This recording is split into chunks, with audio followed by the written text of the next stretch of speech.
ഓം ശ്രീ ഗുരുഭ്യോ നമ. പൂർവ്വജന്മങ്ങളെക്കുറിച്ച് സംസാരിക്കവേ ഒരിക്കൽ അമ്മ പറഞ്ഞു, അമ്മയ്ക്ക് ഒരു മോളെ അറിയാം. ഒരു മനഃശാസ്ത്ര വിദഗ്ധൻ അവരോട് പറഞ്ഞു, കഴിഞ്ഞ ജന്മത്തിൽ മരുന്ന് മാറിക്കൊടുത്തത് മൂലമാണ് അവരുടെ അന്നത്തെ ഭർത്താവ് കൊല്ലപ്പെട്ടത് അത്രേ. താൻ അങ്ങനെ ഒരു അപരാധം ചെയ്തോർത്ത് അവൾക്ക് വേവലാതിയായി. പിന്നീട് ഏറെ ദുരിതങ്ങൾ അനുഭവിച്ച് മാനസികാഘാതം മൂലം അവർ മരിക്കുകയും ചെയ്തു. ഇങ്ങനെയൊക്കെയാണ് മക്കളെ സംഭവിക്കുന്നതെങ്കിൽ എന്തിന് കഴിഞ്ഞ ജന്മം നിങ്ങൾ അറിയണം? കഴിഞ്ഞ ജന്മം നല്ലതും ചെയ്തിട്ടുണ്ടാകാം, പക്ഷെ മനസ്സിനൊരു സ്വഭാവമുണ്ട്. അത് വിഷമങ്ങളുടെ മുകളിൽ അടയിരിക്കാനാണ് ശ്രമിക്കുക. കഴിഞ്ഞത് ചിലതൊക്കെ മറക്കാൻ ഈശ്വരൻ കഴിവ് തന്നത് എന്തിനാണ്? നമ്മുടെ ഭാവി ശോഭനമാക്കാനാണ്. ഈ നിമിഷത്തെ കർമ്മമാണ് ഭാവിയെ രൂപപ്പെടുത്തുന്നത്.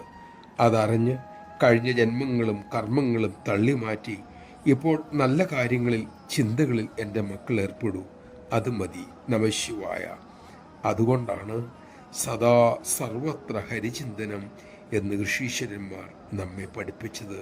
അമ്മ ഇപ്പോഴും പഠിപ്പിച്ചു കൊണ്ടിരിക്കുന്നതും നമുക്കത് ശീലിക്കാൻ സാധിക്കട്ടെ.